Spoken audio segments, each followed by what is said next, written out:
let's open the books.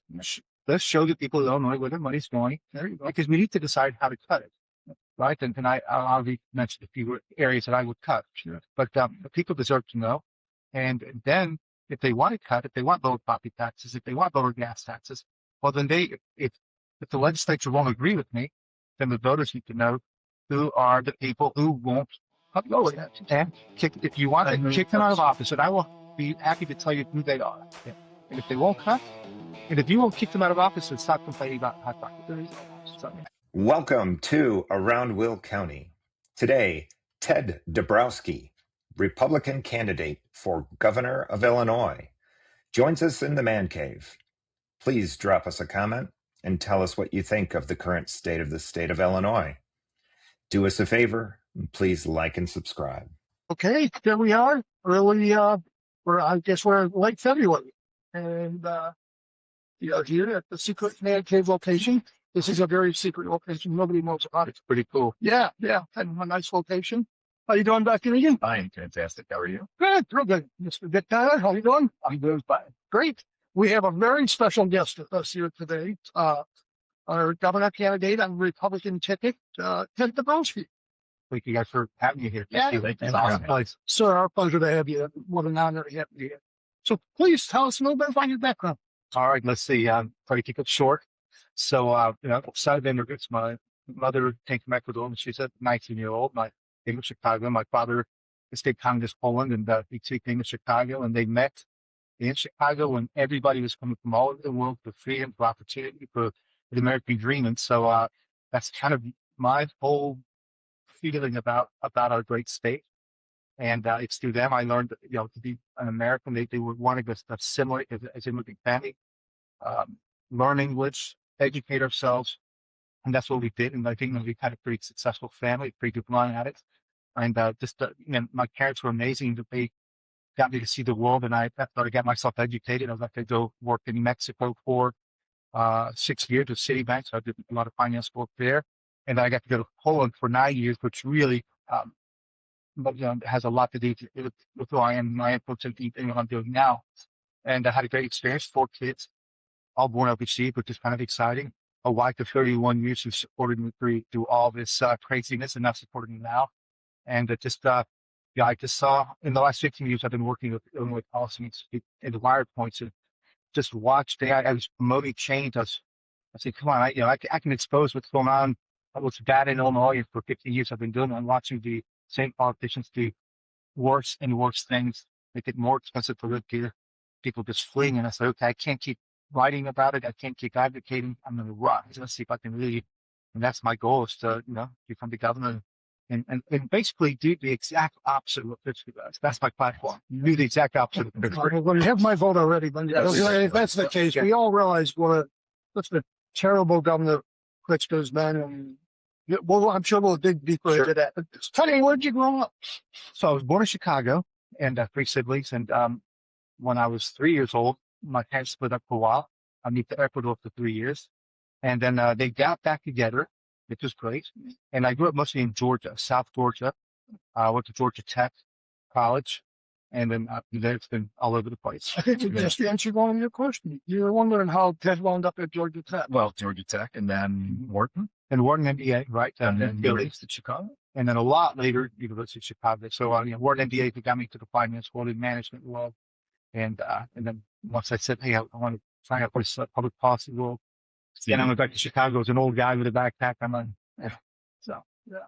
Well, what an interesting background. I've always found some people that really have such a diverse background. You really have an in-depth understanding of many cultures and different people thinking and thoughts. And I think that's a great asset to bring to a position. I really do. I think it helps. I try to be reasoned about how I think about things. And, when I was younger, I was much more aggressive and whatever. But now I try to say, hey, because you run into people. I remember I used to run into quick judgment on things. And you realize, wow, you got to be careful. These people are different. These different cultures, different ideas, different starting points. And you have to be a better listener. And I was not a good listener. I think I'm better now. My wife disagreed with that.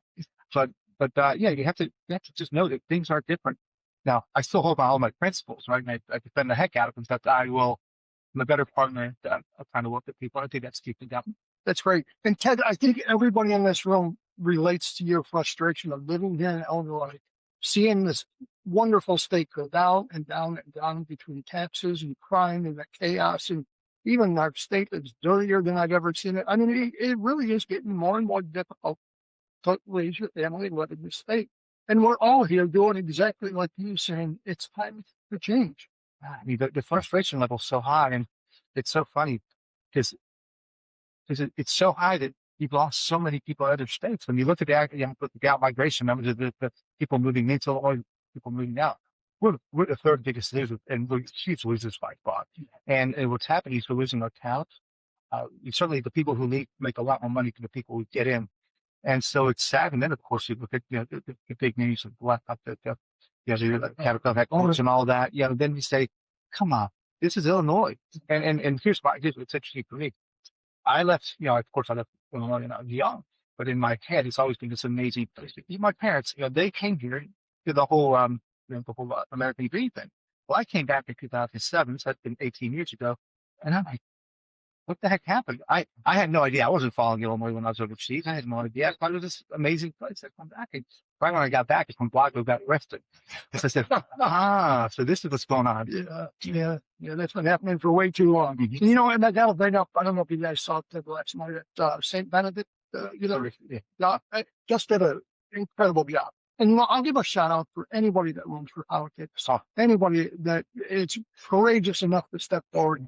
So you have your other candidates running, but I got to personally reflect and say, you stood out head and shoulders. Really, what I like about you, Ted, is you actually have a definitive plan. Every question had a definitive answer, and not kind of like the political talk in a circle. So one of the things that really came up and stood out to me yesterday was we're all concerned about taxes and the cost of living. And you talked about maybe like the consolidating of the school districts, and as one of many examples that we can do something to reduce our costs. Too much Democrat tax and spend. We need someone maybe to start saving. Well, that brings up the you want to decrease the state's property tax burden. But the property tax bill comes from the county. So how does the state influence that? And I think you have a good. Yeah, well, what's amazing is how few people understand. Yes, property taxes are low. It goes down by you go to your schools, 60%, 70% go to your schools. You get your police, your fire in your city and county. But what people don't understand is how most of what drives all that spending are the state mandates. So the biggest cost in a lot of your government work is pensions. So who forces that? It's all state mandates. Local governments have no power to decide their own things on that. So you look at salaries and benefits. Well, it's not the local school districts or governments who decide that. It's the collective bargaining laws. They give the unions all the power to negotiate. So, the teachers unions can strike. So how much power does that give a school board?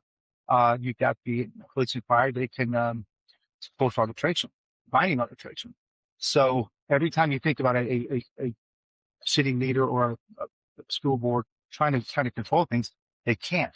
And they're prevailing wages, right? Those forces want to fix the sidewalks. Well, guess what? You got to pay 3 times more than whatever's normal. So you have to understand that a big driver of property taxes is state law.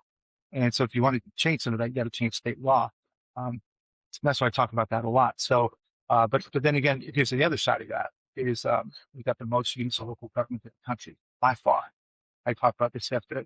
There's 850 school districts in Illinois. In Florida, there's only 74. And when you think about each unit of government, I mean, this is Illinois. And this is what I call the local corruption, the legal corruption. It's legal corruption because they created a monster, and they pay each other off with the pensions in the Constitution. Legal, but you can't do anything about it. Now they put all the collective bargaining laws, the collective bargaining powers of the unions, also in the Constitution when they did that Amendment 1, the Workers' Rights Amendment. And I'm talking about public sector unions. I'm not talking about private sector unions. It's the public unions that have all the power. And so, I gave the example. Can I keep going? Sure. Right. So the example of too many years of government is the one I gave in my own community. I live in Wilmette, and Trier is the high school district. And so within the high school district are inside, almost pardon this, but inside the high school district are 6. These are elementary districts. And each one of them, of course, have a superintendent, and they all make over 300,000 each. And they all have assistant superintendents and the bookkeepers and the lawyers and you get that whole infrastructure.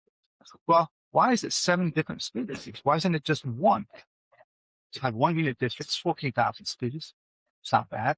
And think about all that duplicative costs we have right now. Sure. And they turn into massive pensions.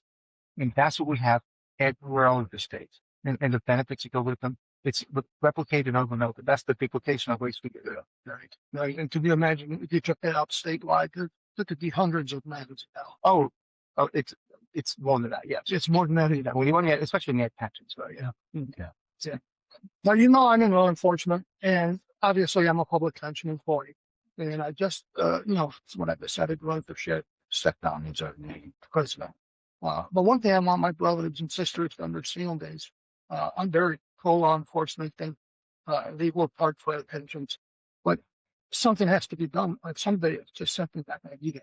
Mhm. So as much as there's a difficult conversation that has to be done in the future to save the future of my children and, people coming up behind us, so they have something for their retirement as well. It's kind of a one-way street if we don't change. Right. Correct? Yeah, that's right. I mean, as a pension thing, this is totally ignored now. As a matter of fact, I shouldn't say it's totally ignored. There's just increased the benefits and the legislature voted for it. So, we're still, 300 bills. I understand. Is that full? yeah, probably somewhere around there. And that about 150 at the state level. Chicago's got its own 50 million. So you get the 200. You got that. I know another. Billion. Sorry, billion. Billion. Yeah, billion. Yeah. Well, Yeah. don't we make that mistake? Yeah. No. Yeah, so you get 250, and it doesn't matter. It's the biggest in the country by far. Yeah. Let me say one thing, by the way, because I've learned a lot as well. If I do this, right, you got to be humble. We're always learning. The public safety really does need to be taken care of. I got a huge appreciation for the public safety folks forward and the risk that the public safety workers take. And so we have to think about them differently than I think the general public sector. But that said, you look at Chicago and you look at large cities. Chicago's police pensions are 18% funded. I said this: if you like the police, you don't want Pittsburgh giving them even more benefits because it's so broke. Now they're more broke. What Pittsburgh did is actually increase the chance of bankruptcy, and that's what people need to understand, right? And so this is the point. Pittsburgh doesn't care. He'll hand out more benefits knowing he can't pay them. Sure. He's like the promise that he can't keep, and it doesn't matter because he's going to be out of office. Yeah, he'll just get all the credit for it. Sure. Well, so is he trying to force a crisis that causes the Chicago movie to default? No, I wouldn't say that. What he's doing is, hey, I'll give you more benefits. Now help me pass that progressive tax. We're gonna get the rich, we're gonna get the billionaires, your rich dollars to pay for it. And so this is their game. Create a crisis, and then guess what? The only way out of it is to tax. They want more to tax. They'll call it the millionaire, the millionaire. They'll come down, come down. So yeah, that's been happening for years as far as making promises that someday aren't going to count. And someday somebody's going to be sitting there holding that, like that. Well, that's the sad part. So to finish out on the Chicago police, 18% funded. I mean, it's broke. It's broke, and there's no plan. Chicago got downgraded. The credit rating got downgraded yesterday, day before. There's no plan. And even Warren Buffett said that, don't go to Illinois or Chicago because they're going to have to tax the corporations to pay off these debts. Right. I mean, he went even further than that. He says, I'm not going to invest in Illinois. So, and this is the problem that we have this bad reputation where, where we should be trying to win investment into Illinois, but to us, because they know that when you have all that pension debt and a government, they will never do anything about it. It's like, why not give me the sucker? Why am I Warren Buffett going to put my company there so you can tax the heck out of me? I don't go somewhere else, but I'll be treated well. There's actually people moving to the state. There's growth. So this is our challenge. And that's a big part of your background is the financial and the making tough decisions. And when you were in Poland with Citibank, I believe it was, you mentioned that was some tough times. You kind of weathered the storm. Well, they went through the hell they went through, and we were trying to come out of it. So you have to do the things that fix the problems so that you can attract investment, so that you grow and you create a virtuous cycle. And we're in the vicious cycle going down, not in the virtuous cycle going up. So I really, I like to think about competitively. It's like sports. You're competing against other states. You're competing for investment, for talent, and if you're lousy, guess what? You don't attract the good quarterbacks or whatever. Yeah. So And I'm going to take a little shot at Pittsburgh again, because if I understand correctly, 1 out of 5 storefronts in Chicago are empty. And if I understand correctly, McDonald's is on the verge of being as well. And that will just be, I think, even further that spiral. And that's if we don't have change, right? And sure, that's a lot of important change. well, you mentioned McDonald's, but I think you just have to look at the Bears, right? Oh. Excuse me. Yeah, I mean that's the big deal right now. It's the Bears captures exactly what's wrong. I mean, I don't think the Bears would ever leave Chicago or Illinois under good conditions. They couldn't afford to. This is it. But it's gotten to the point where it's like, gosh, maybe Indiana is more attractive than Indiana. Forget the politics and forget the inducements that Indiana like to do. Indiana is a growing state with growing economy. Doesn't have all this corruption.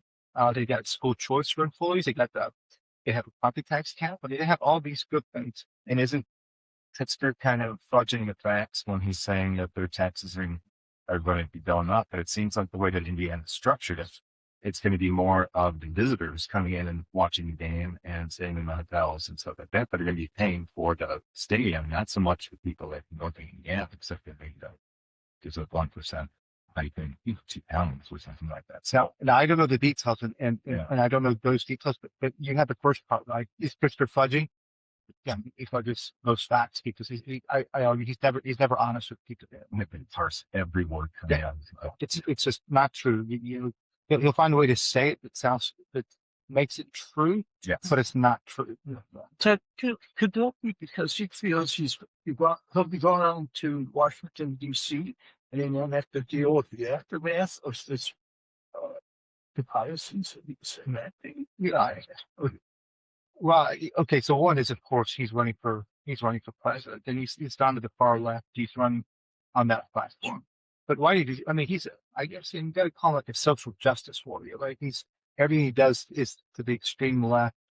There's no, I don't say there's no like go fashioned Midwest value to him, and he's just dishonest about it. It's hard to know what his motivation is. You look at everything he does; it's all on the extreme left, and we could talk about that. Right? Where there's boys in those bathrooms for transing the kids in schools and allowing all that. It's all extreme. Yeah, and one of the things that really turned me was the current government is his lack of understanding and support for law enforcement. And as your next door common sheriff, we all know how horrible this is.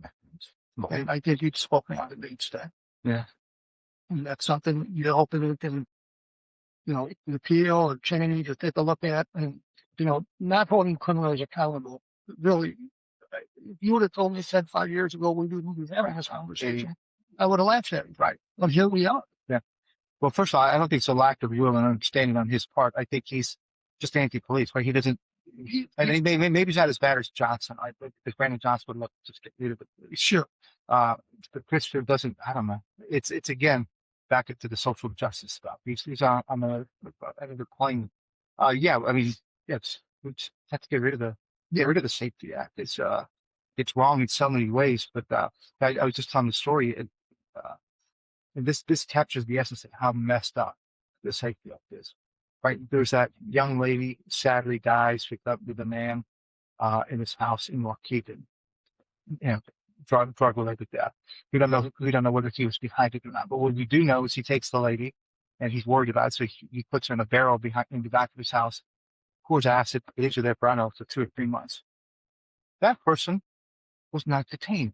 That person is not detainable, and it tells you how wacko, how crazy our laws are. And it took ICE later on to pick them up. That's so and again, the story, the woman going on the train on the CTA. Those are all stories that tell you the Safety Act should be gone. If there's anything good in that bill, they can relitigate it. Yeah. Just get rid of it. Yeah. And I think I gave you a copy. I saw you last weekend, and I gave you a copy of my book that I just released, More Community Policing and Less Politics. And I actually quote one of your quotes. Something was in there, and this is before we knew each other. And I think there's definitely several points in there of people who were released that should have been detained. And there's even a Chicago police officer that was killed as a result of someone that probably should have been detained. Mhm. And just the stories go on and on. So again, we're really going to hold and work with you. Oh, So how we hold look, there's people accountable. 100 states attorneys opposed it, right? So we should be, of course, it was hard to amass their power when Pritzker's in office, but if you ever, find the governor, I mean, we're going to take those 100 states attorneys and just use mass pressure because, day one, we say, no, we can't report until we solve this problem. Yeah. Okay. All right. And that's, you bring up a good point. We definitely in your position would have that, ability to help the state's attorneys, and hold these people, and maybe even bring some of these judges who some are a little too liberal and hold them a little accountable. I've talked a lot about this. You've got the police. Starts, to turn this place around, it starts with getting the police back for morale. Right? You can't start with this crazy morale. So full backing, but the police morale also can't be helped unless the prosecutors prosecute, unless the judges sentence. Because if the police are taking risks to arrest somebody, they take reputational risk, they take life risk, and then they turn around and arrest somebody, and then people back down the street the next day. So why am I going to take risks? It just doesn't make sense. So what we need to do is track the data, and I tried to do it, and I couldn't do it. We just didn't have the good data, but track the data on prosecutors and just reveal where they're failing or where they let out bad guys. Track the judges where they let out the bad guys, and make it public and hold them accountable. Let the public kick them out of office if it's crazy like this. 100%. Yeah, for sure. So I know we want to keep moving on, and they're going through a little bit of a problem right now where they put the wrong name on the ballot, and they also let someone who should have been not on the ballot be on the ballot. Yeah. Can you explain what the heck's going on there? Everybody's talking about voter integrity and all that stuff, and it's like voter integrity. Are you kidding me? So, all right. First one is in Champaign County, they misspelled my name, Ted, instead they put Pat, T. And so, Honest mistake or okay, well, I had no idea about the clerk there, but the clerk is somebody who's not very popular, convicted felon, was there you go. was pardoned by Quinn. And so, and I don't know, so it's hard for me to talk about, even though I'm saying that, but if people say that, it's okay to say that. But look, we asked for the ballot that committee said no initially. So what the heck, it's a clerk's duty to need a remedy, definitely. And if not, it's a section 16, whatever. It's a class C misdemeanor if they don't. And not to mention Ted, your campaign is vote Ted. Vote Ted, right? So I mean, it's not Ted. Right, yeah. It's Ted. It may be different. They left out the W from Dabrowski. Yeah, right. So obviously we had to sue, and it looks like it's moving in the right direction. Right. So that's good, fine. But the bigger issue then, while I'm doing that, is we find out that Joe Severino, who was not on the certification of the State Board of Election as a candidate. So there were only 4 candidates. There was no Severino on the last one. And yet he's on the ballot in 25 counties. Now, that's a big deal. If you don't have a uniform ballot, right, the election law calls for a uniform ballot, uniformity, well, then you have chaos. Sure. Does my vote count? If they're voting for Severino and you find out, oops, he's not a candidate, I just wasted my vote. So one person, one vote is broken. Sure. Not to mention that might have been a vote for you. It could have been a vote for me or one of the opponents. Right. And we don't know how it plays out. But then it's bigger than that, because if people don't trust the system, guess what? People don't trust the system right now. Right. But they don't vote. Okay, so that's voter suppression. All right. Now it gets even more interesting, because I try to figure out, well, how am I going to fix that? Because I think I have a pretty big interest. I could be affected by this. Yeah. So the State Board of Election says, well, we just put out the certification. We can't control what clerks do. Okay. So then you have to go to 25 clerks. Am I going to sue 25 clerks? Before much, yeah, right. But yeah, right. Oh, yeah. Good luck. Exactly. So, and there's no notification at all from the State Board of Election. They haven't said anything. Clerks, well, we didn't know. Whatever. So there's no fix. Now, who names all the board members? Who names all J.B. Pritzker? So of course, so Pritzker in theory should come out and say, hey, I want election integrity, right? I talk about it a lot. That's what I care about. He should be out there saying something. He's not going to say a word. He's conflicted. He's the dad from opponent. This is So- something. So what do you have? You have a real mess. And you think the media's going to talk about it? No, they covered the Tad. They maybe that was funny. I haven't seen anything on Severino yet. Yeah. So Center Square, to be fair, did a small thing. But we held a press conference yesterday. I haven't seen anything yet. And then maybe it's a touchy subject. So you have to try to take this to the federal level. Yeah. But and the remedy, I don't even want to talk about the remedy. It's hard to know how to fix it if they won't change the ballots. And you get to the end of the election, and there's a whole bunch of votes out there, and Severino was never on the favorite candidate. How do you fix it? Well, haven't the mail-ins already gone out? Yeah. 2 weeks ago. Right. So those are out there. The Tads are out there. So What is your stance on the mail-in and then waiting 2 weeks after? there you go. This is the problem. When, as we found out last In election cycle. 2022, I won on election night. 14 days later, mysteriously, we wound up losing. So And- by a very, very narrow. And So we've always been. the envelopes didn't have postmarks on it. Yeah. Tell you stories. Oh my goodness. Well, okay. So this is it, right? So we've gone from election, we've gone from election day and paper ballots to election season. Yeah, we called it. Yeah, election season, and now it's 6 weeks before, and now you're doing the vote by mail, so now it's even sloppier. You get the 2 weeks after, and now you compress the time for people to challenge and for people to correct their situation, which is exactly why we're in this mess around. It's a disaster. I can't wait till we get back. You got to have massive power, but to get back to election day voting, Yeah. I mean, that has to be the goal. Ted, I can assure you, Mr. Tyler and myself were down there when, again, we're winning on election night and we're down there the next day and use mail-in ballots. I cannot say they cheat because if I had that proof, I'd bring it forward. But I can tell you these ballots come from God knows where. They come out of a basement. They show up in boxes. There's zero integrity. And the whole process really, it leaves a lot to be desired. Why leave it open? Yes. But, don't create any confusion for, I don't care what side you're on, right? Just eliminate all that. But of course, and this is another reason for the Say Act, right? How about some little checking of IDs and making sure that who's voting is legitimate. Yeah, 100%. And it's funny, Ted, that you brought up the media where you kind of feel like being the conservative candidate, you don't really get the entertainment. That's the purpose of this podcast is we were sitting around and we felt frustrated that we have the local news agencies and, good or bad, I'll stay neutral.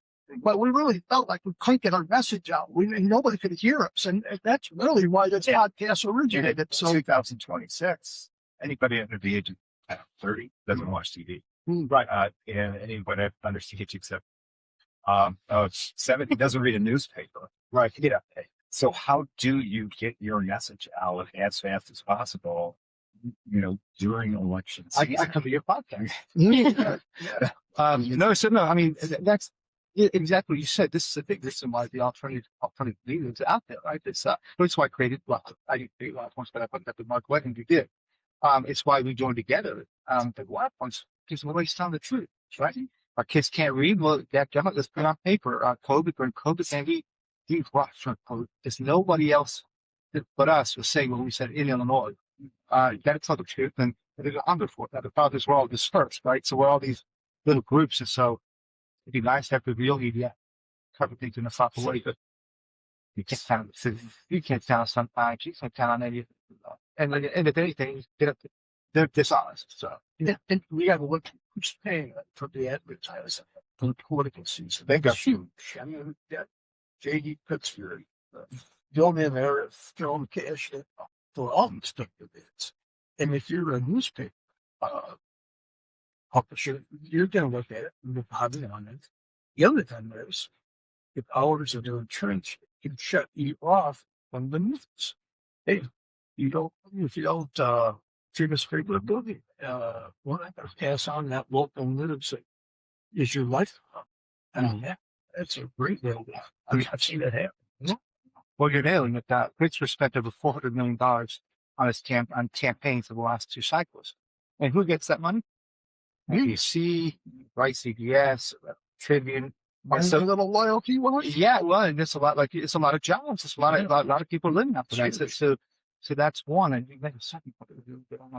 Oh, they can shut off. Yeah. So here's the other way that Pittsburgh. This is how Pittsburgh. Hey, don't talk to wire points. He'd say those guys are carnival barkers. Whenever he uses that word carnival barker or drifter or whatever he uses, then that tells the media they're not allowed to talk to those guys. That's exactly And what's he's happening. trying to undermine credibility to Exactly. in that politics. Exactly. Yeah, well, certainly in politics, we understand the dirt, the grime, and yeah, Right. Ted, I hope we can move on someday. Well, I appreciate you guys doing what you do because we're part of that same network that just trying to cover the truth. And we've all got access to grind. As long as you're clear about it and people know where we are. So Yeah. So what do you think is harder, running 13 marathons or running for governor? He told me he was going to work that. I told him. if I run 13 marathons together, And you said something about you're a tennis fan or something. I love time. What do you Look think at this every morning. What do you think of the electronic line? The Oh, electronic instead of having the Yeah, I guess I'm not such a purist. I mean, I love the old. It made it more exciting, right? The calls and you have Jimmy John McEnroe. I just I watched this thing the other day. Are you serious? You don't have that anymore. But no, it's that. But running, I do say that the campaign. So I asked, "Are you having fun, Ted?" I said, "Well, I don't think it's fun. It's like running a marathon. You're mile 18. You're exhausted, but you keep going, and it's just hard work, and you have to stick with it and know that there's an end line, and you keep going. Try not to get too excited. Don't get too up, and don't get too down. Just keep going. So it really is that way. So I think that's actually a great question because you're down 2 weeks, 2 weeks and a few days, and how are you going to do it? How are you going to get up there? Because it's a tight race. You know that it's a tight race. Yeah, it's been a tight race. I mean, look, the reality is this. Dan Daly had $50 million from Victory Lung last time. And had big name ID. He also ran against Bost for Congress 2 years ago and lost. Yeah, so he lost both things, and he lost. I was a supporter of Daly. Nobody here is the best. We all love the guy. He's a great guy. He's a very personable guy. But who's the most likely to win in the general? Right. Yes, and that's in the next that's you. Right. So I supported Bailey, but he lost by 35 points in the suburbs in Chicago, and I said, okay, he can't win. And so, but here we are 4 years later, and he's only raised $250,000. So he went from 50 million last time to 250,000. So he doesn't have the same support. That said, guess what? His name ID from back then, he still has it. And so for an outsider like me, I've got to figure out how to get my name ID up to catch up to him. And I think it's going very well. We started running. We've raised the most money, so that's been very helpful. We've raised the money from a very broad group of donors, and that's allowed us to run ads. We ran ads through the Bears games. We're the only ones to run through the Bears playoffs, so that was fun.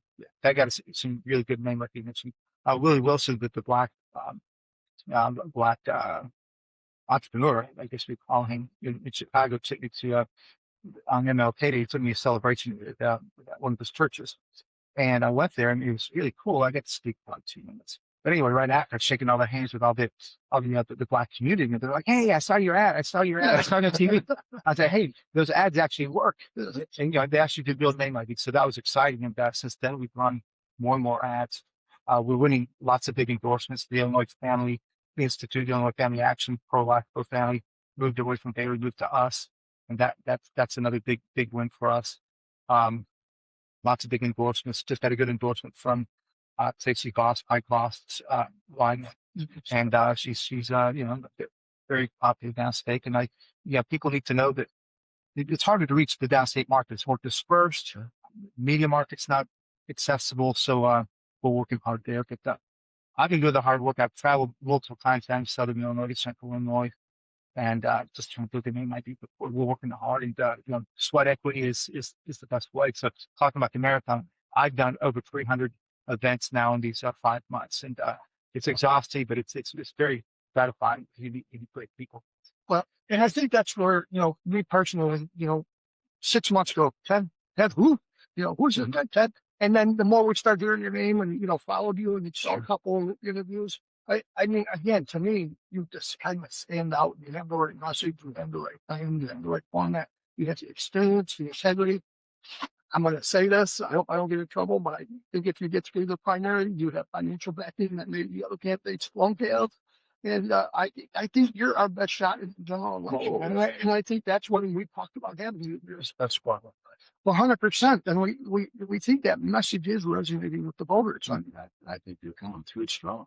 Oh, trying. I think, when we talk also about, I guess, catching up Haley, I think people need to know, and I like to say that, of course, I'm running to win. I'm not running to be a nice guy. I'm the person that can build a coalition that I think is the best one to beat Pittsburgh.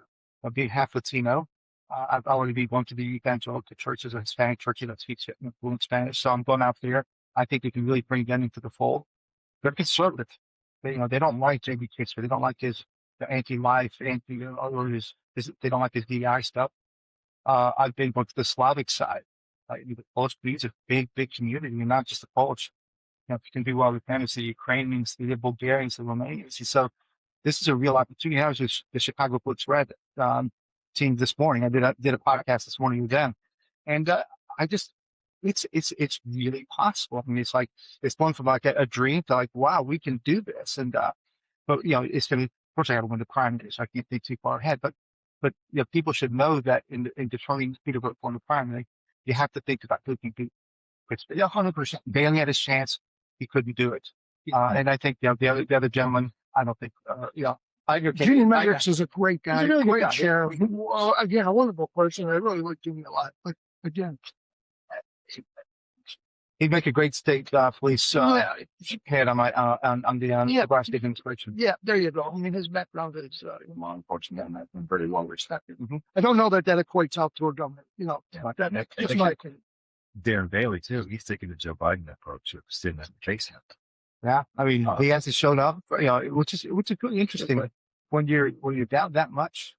To Bailey, you should be showing, and you can do well. And if you Cook County, the suburbs, and if you want to ignore it now, it's kind of a big disrespect, I think, for the voters. Ted, I couldn't agree with you more. Again, I lived there 2 weeks before the primary. They're taking a pass.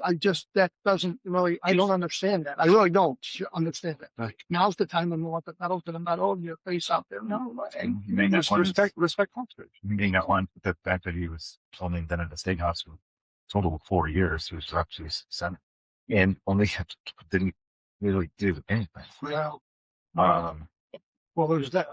Yeah, he should be concentrated on the general election, first of all. And at this point, he should be up in the Chicagoland area because he's going to need that. He didn't have that before. He lost by 500,000 or 500,000 votes.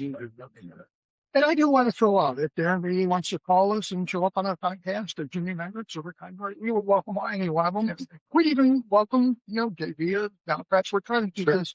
It is. I think obviously we're conservative. We're not like but we welcome anybody on this podcast. So if they, we would welcome them if they feel like they're a better candidate and they want to come out and swing line. I just want to be clear. We would welcome any one of those people. Anybody who comes to office. That is true. I have a huge respect now for those people, even for any office, because you take a lot of arrows. You got to stand up. You got to figure out you won't sleep as much, and I do respect. It doesn't matter what side of the aisle they're on. Respect. Yeah. You find out your friends, maybe one of your friends, people I've never met have become lifelong friends. So there's a good and a bad. Exactly. And they'll find out how much you like really love to and your kids. Yeah. But the time away from home, you have to do this. Not profound respect for people in the office. I do like some of your other ideas that we didn't even touch on, like keeping people in third grade until they can read. Yeah, I think it's an awesome idea because we're not getting what we're paying for. As far as your education, when you look at your property tax bill again, then that's like 75% of your property tax bill is education, and they can't read. That's been my biggest. I've done so much work on finances and budgets and whatever pensions, but it's probably 5 years ago that I started looking at outcomes. And it's because of that, it's like, how much money do we spend? And then the news kept saying, oh, no, we're good. I'm like, wait, look how much you're spending. And so then I started looking, wait a minute, most of these kids can't read. And that's when I kind of made that kind of discovery and indicator in the morning with just 2% of kids are reading at grade level. And Chris lied about it in the debate 4 years ago with Bailey. He said that, effectively he said that we're not telling the truth. Well, it was his own data from the State Board of Education. And so I said, well, no, nobody's fixing the problem. There's no plan. Nobody, I hate to say it this way, but nobody cares. And I don't mean that people don't care. It's that they don't know what to do. And so you just kind of say, well, wait, let's just pass a law that says they can't go to the fourth grade if they can't read.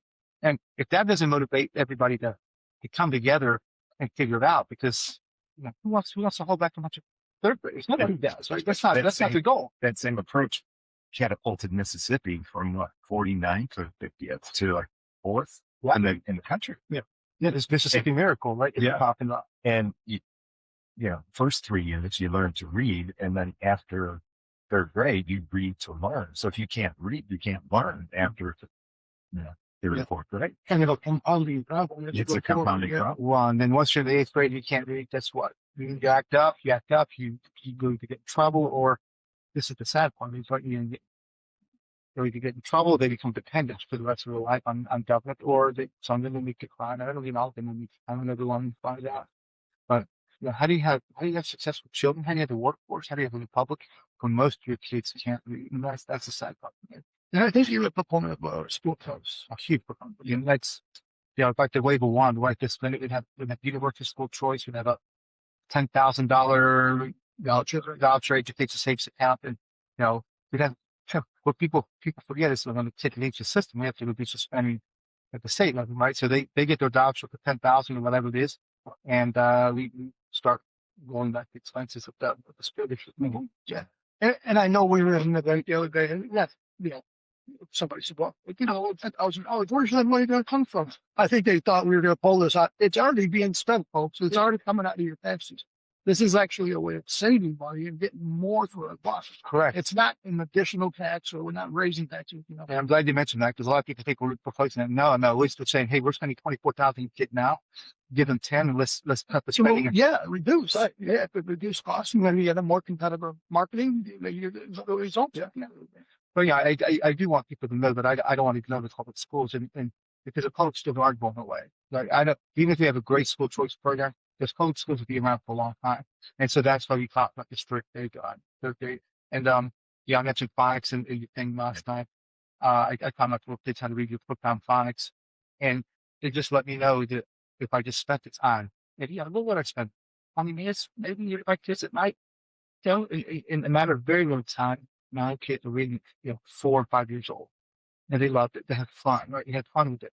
And so if I can do that as a dad, like a school system, obviously applies and on that, they can do it. We just have to hold them accountable to it. Yeah. And we're not going to pay you $25,000 or $30,000 a kid if you can't do that. Well, and that would be my argument. If you gave a $10,000 voucher and somebody took their child to a different school, that's going to create an environment where most public schools have to start producing, right? I mean, so in a way, I think that will elevate and have more of an expectation from the public schools. So again, I think it's a positive for the public schools, not a negative one. They're going to become competitive, and that's what we don't have right now. But there's no competitive. You just keep moving along. That's kind of how we started the discussion. Illinois is not competitive, and we don't know how to take the competitive terms. And if I'm a school, I want the kids that I teach to be the best. I want to compete against them, just like in sports, right? Why do we compete sports, but not in what really matters? And not that sports doesn't matter, because sports is a huge part of that. But kids reading, I don't like this. By the way, let me tell you this. After we exposed how Decatur did the course with the district, like the black children to read, we sorted the list by who was doing the best. And when we did that, number 1 and number 2 were Aviston. I don't know which one was first, but Bartelso was first and Aviston was number 2. You guys ever heard of Aviston or Bartelso? Yeah. And so they're over there by East St. Louis somewhere down there, Southern Illinois. The best, so they had 85% of kids reading at grade level. One was 85, one was 84. Right. What do you attribute that to? They say, who is this? And then, then you look at the spending. Guess who was the lowest in spending? Those two. And you go, that can't be true. And I can't really have made more of a big deal about this. So those are the best performing now. So what did we do? Just like in the Decatur story, where I drove down to Decatur to figure out what was going on, I drove down to Bartelso. And you get there, and this is not New Trier. This is not with that guy and Blanco. This is farms and concrete. It's a concrete maker right next to the school. This is working class. I don't say blue collar, but family orientation, man. That's what There they you talk go. about. There- Family. And number two, I know I didn't maybe have to change the order. Religion. These are big German Catholic, so they're very faith based, family based. And one of the things that one of the ladies, that one of the teachers said, look, they're competitive, right? And so, here they have no money, relative to anywhere, and the best results. And it's because when you care about something and you account for it and you work towards it as a community, they go out. And just copy paste everywhere you can. And it's not so easy. You got inner city problems in Decatur, Chicago. So, but it tells you, hey, the more you can work on family orientation, the more you can embrace faith without not pushing it aside, right?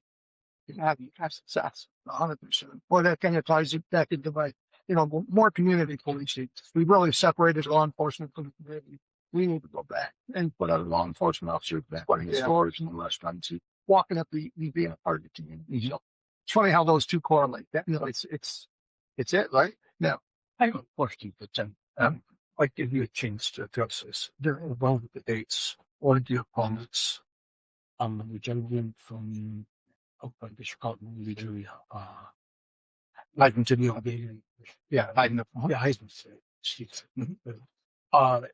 He made a criticism that you took donations for Democrats and in any way, just from a layman's standpoint, I heard that.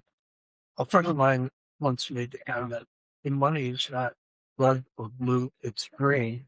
So, yeah, it's fine. Would you like to address that? No, absolutely. Yeah, because this one, I don't want to call it, it's not fake news while we're at it. Fake news paper quote, it's had city money from Democrats. Well, okay, hang on, let's talk about this. What does it mean? So number one, my biggest donor is Dick Elon, the most conservative donor, the biggest donor. Yeah. So okay, that's one. Two, a big chunk of them are from Chicago. They're corporate. Some of them are centrists. Some of them are conservative.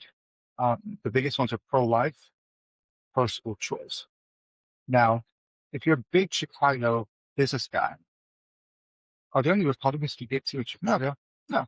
So they pull Democrat ballots and they'll vote for the best Democrat of the bad Democrats. And that's what these guys have done. So they pull Democrat ballots. So the newspapers have said, oh, these guys are Democrats. And it's just not true. But let's pretend that one or two of them are. Now, my point will be, I'll take Democrat money if they're coming to my side of the aisle, to my platform. Everybody knows who I am. I'm on the record for all the stuff I've written about crime, all the stuff I've written about school choice, lower taxes. I'm a conservative. There's no secret on that. Pro-life, all that. If a Democrat is sick of Brandon Johnson, if the Democrat is sick of J.B. Pritzker, yes, and they say, hey, it's time for Dabrowski, yeah, heck yeah. Now, if they're tainted people, I don't want their money, right? If they're Democrats who are corrupt or whatever, or people that don't have any, then I would say, heck no. But if these are general people, because I don't know, maybe they're becoming Republicans. So that's how. And by the way, that's how you beat Pritzker. That's the whole point. So thank you for pointing it out. But that's it. Now, by the way, I say it's very different from what Rick Heidner did. Rick Heidner gave money to Brandon Johnson. Substantial amounts. And listen, I don't care if people, I do care if people give to Brandon Johnson because I think Brandon Johnson is an anti-police, anti-everything. He's so horrible person. But I say that people are free to give to him. Yes. But please don't tell me you're going to run into the Republican primary as conservative. Sure. And they give money to Brandon Johnson and Kim Fox. And Kim Fox, which is even more evil. I don't know which one's more evil. It's a coin toss. So, and again, what I said on the debate stage, I would never give a penny. I would never support Brandon Johnson or Kim Fox in anything they do. And again, I don't mean that as a personal thing. Oh, yes, I do. So their values are nowhere. Yeah, you're right. A person's value. Exactly. I think that says a lot. And I totally understand what you're saying, Ted. You have the worst governor in the history of Illinois right now. You have the worst mayor in Chicago. That's in the history of Chicago right now. You are actually hoping you have Democrats coming over to your side of the aisle. You want those people in the Senate, or maybe even a little left of Senate, to come over and say, we're tired of high taxes. We're tired of high crime. We're tired of nobody being held accountable. We're tired of increased spending and, more taxes being wasted. And we haven't even had a chance to talk about fraud. But of course, you want those people to come over. I think that's a compliment to you. Exactly. That's the campaign I'm trying to run, is that, hey, we want to take back Illinois. We want to get it back to Midwest values. It's kind of funny. I kind of say, don't we just want a Midwest Illinois again? Is that Where's that old JFK Democrat? Yeah. Then we welcome him. Yeah. So yeah, I think you can create that coalition. But I always wanted to be clear. My platform is very clear. It's on my website. It's in my 15 years of writing. Yeah. People know who I am, where I stand. Yeah. I don't think there's anything I've really switched on. No, I've been pretty principled on that. So, not to mention there's dirty politics. They'll give you money just so they can run it down, down that path. Yeah. So I think we all trust your integrity. Yeah. Sir, I think we better wrap it up. You got anything? Oh, I got a couple of things. All right. Well, before 10, I don't. No. I'm good with Okay. Yeah. One is, do you think we need to amend the Constitution to change the pension payout system? Yeah. So I've thought a lot about that. The big problem I have with Illinois is that the public sector has all kinds of protections to them, and they're in the Constitution. Mm-hmm. And could somebody show me what is in the Constitution to protect everyday Illinoisans? Do they have any pension protection clause? Do they have any Amendment 1 rights? This workers' rights? No, they don't. And that's I think, what's breaking Illinois. You can't have a public sector that has all of these benefits and a private sector that doesn't have any of those. And yet the private sector has to keep paying higher and higher and higher taxes for those. So we have to amend that at some point. Even if it's just a change for benefits going forward. Yeah. I get, it's a tough discussion, right? Because if I'm an employee and I took a deal with my government, that was my deal. But it shouldn't be that you can't ever change it ever again. Now, what you promised and what you've earned, I mean, that's pretty tough to change unless we're bankrupt. That's what we want to hear, boss. Is we've made promises that just stay to our employees, and again, I want those and those promises. But we all understand that we'll keep that on this path. It's so unfortunate, but see, and that's a whole mess for them. That's a whole different thing. So as long as I'd love to hear you say that honored the deals need, but we did have to look for the future and change it separately. Right? And looking towards the future, how does a state that's charging 9.5% tax compete with states that charge 0% tax for a multinational corporation that by moving from Chicago to Texas or Chicago to, they're automatically saving millions of dollars a year. Why did you stay in Chicago? Why did you stay in Illinois? No, this I've been moving. It's exactly why I've been moving. And you might stay. Look, Chicago is the sixth largest state population. It's got a over $1 trillion economy. So your company, you can't avoid it. You don't want to avoid it. The question is whether you marginal dollar. If you have an investment to make, you say, am I going to invest in Illinois or am I going to invest in North Carolina? I mean, it's like one's growing and one's not. So this is the problem. So we have to bring taxes down, and there's no doubt we need to bring those corporate taxes down. And again, it comes back to looking, you mentioned about fraud, waste, and abuse, but we've got it. You talked about this yesterday. Double dipping. You still allow these public union workers to double dip. You still do salary spiking at the end of careers. You do it. We allow, and again, these are all the things that go on the property taxes. We allow unused sick leave to be banked not for next year. We allow them to bank it for 30 years. We're going to turn all your unused sick leave as if you've worked for 2 years. That's the kind of stuff. Yeah, and again, I don't fault the workers for doing it because that's the rules. It's kind of like if I work at a company, I get a big bonus, but I say no, thank you. No, it's the deal you got. So I don't criticize, but I just say it's just not fair to every day. You go find that poor working class person in Southern Illinois or in the South Side of Chicago and say, do you get those things? Yeah. You don't even have a chance to get them. You only get them if you're in the public sector. So we have to bring fairness and even us back to these are public servants, and you need to bring back the public servant values of the public service. And I have to touch on that a little bit in a sense. I personally, I didn't mind paying 7-8% tax, living in Illinois, the heartbeat of America, when we thought it was being low spent. And I think over the last 10 years, we've really started to see corruption. We've started to see fraud. We've started to see our streets go down. And I mentioned, Illinois just looks dirty from you now. Well, we really lost the soul of Illinois. And then Texas even up a little bit. I think, I didn't mind paying it when I thought we were spending it well. Good. Yeah. Yes. And Brings up what is in the national zeitgeist right now is the Doge and, accountability.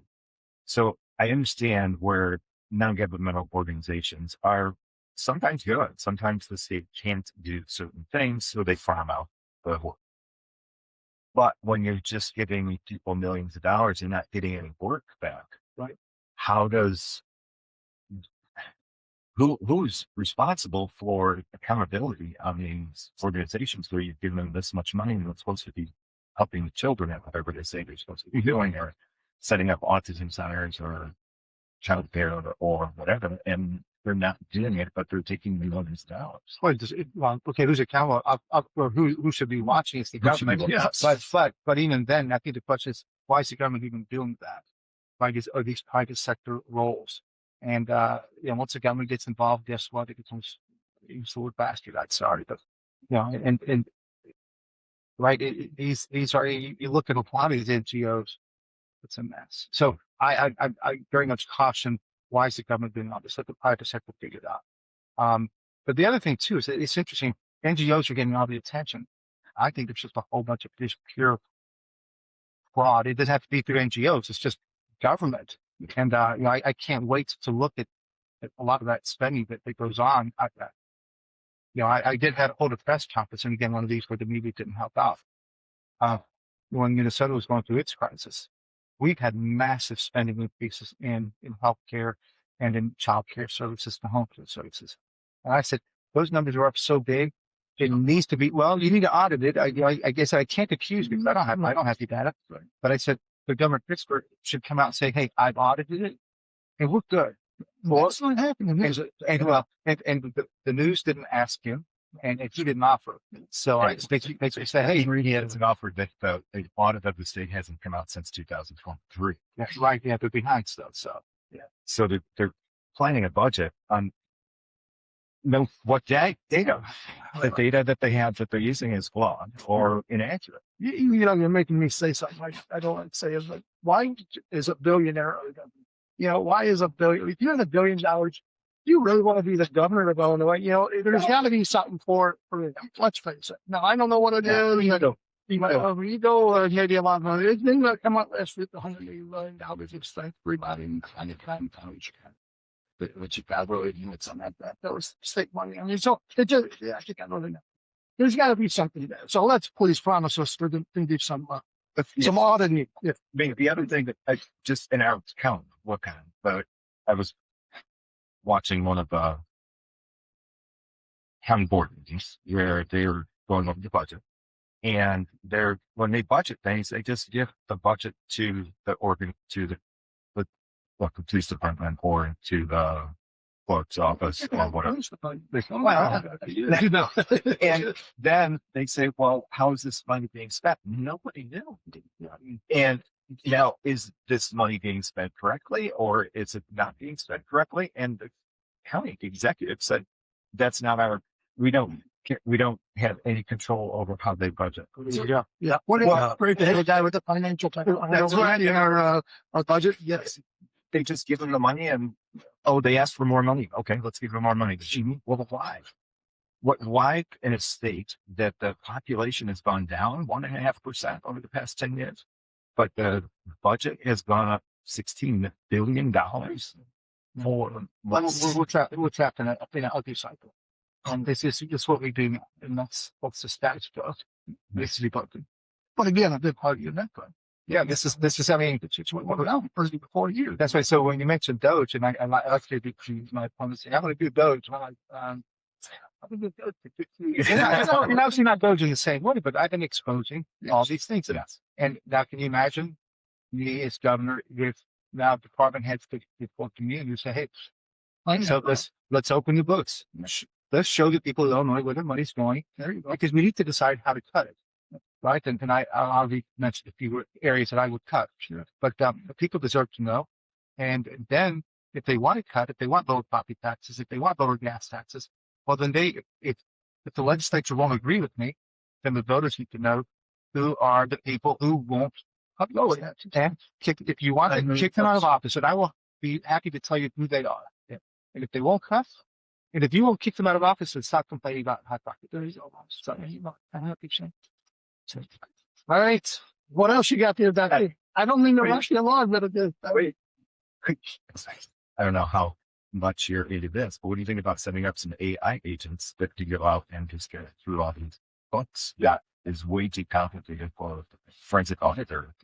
Yeah, I'll admit immediately my ignorance on AI is pretty high. I mean, I'm excited by a lot of the positives of it, but I'm also very worried about a lot of what's coming. But that said, it's here. Let's leverage it. And when I think about government, I was just talking to some really big. Like I live in Wilmette, and you got a city and a Clark district, and a Lively district, and they're autonomous, pretty much autonomous. I think you want to do the government to consolidate the back office, consolidate, get rid of the bookkeeper, the excess bookkeepers, legal, and all that. Right, and then use AI, and it's like, why do you have all these little city governments? And I like local government, by the way. I don't want to strip local government. I'm just saying get rid of the fat, the repetition, and so then use AI. Get these back offices all online. A small little place like Blanco, they find a bookkeeper and all that, and just consolidate. And you're talking, say, across the state, lots of money. Not to mention, you get efficiency, you get rid of the waste, you expose it, you just get better all along. Hopefully, we can use it well. But yes, absolutely. Yeah. I think AI is going to change the future of the world. That's something you do it well. Yes. What else you got there, guys? I'm good. You sure? I'm just saying. They just put out that. I'm not Mr. Tyler, It's a yeah. Well, again, I'll tell you, I'm What would always you like to leave us with? Yeah, please tell us. I'm just as I've said on the campaign front, this should be a top one state. There's no doubt in my mind. We have every single asset available to us. We're smack in the middle. We're in the best location for all this transportation world. What we have to do is change the culture, and you have a winning culture. And it can't be that I'm so tired of seeing people just shrug their shoulders and say, "Oh, this is Illinois, or this is Cook County, or Crook County." That's the way it is, and and it's sad that we've gotten to that point, and it's true. However, time for change. Let's do it. I think we can. I think Pittsburgh's super vulnerable, but only if we unite. I'd like to say that I've got the best chance of doing it, but I need voters' help in winning the primary. That means get the vote out. You have to vote Republican. You have to get a Republican ballot. So vote early if you can, or drop to 17. And if there were other debates up the vote, I mean, we all want to stay in our state. We all want to continue to raise our hands here. And I'll champion. I'll do everything I can to champion these lower taxes, more jobs, better schools, and of course, bring back safety. So I think I've got the background to do it and the energy to do it. And marathon or two left in you. So let's Well, we'll leave that up to you. I don't know if you'd see us, but well, sir, I have nothing but respect and admiration. I think you're the guy for the job. We welcome the other candidates if they again want to come on and talk to us. like that. And thank you all for having me and for spending your time on this as well. Yeah. For championing the change. Yeah. You wish you all the luck in going. Thanks, sir. I'll find it out in 2 weeks. I appreciate it. Good. Bye. Thank you, sir. Thank you. Take care. Thanks, Ted. Thank you, Ted. Thank you. Let's open the books. Let's show the people in Illinois where their money's going. There you go. Because we need to decide how to cut it. Right. And I already mentioned a few areas that I would cut. Sure. But the people deserve to know. And then if they want to cut, if they want lower property taxes, if they want lower gas taxes, well, then if the legislature won't agree with me, then the voters need to know who are the people who won't upload it. And if you want to kick them out of office, and I will be happy to tell you who they are. Yeah. And if they won't cut, and if you won't kick them out of office, then stop complaining about high property. All right. What else you got there, Doctor? I don't mean to rush you along, but it is.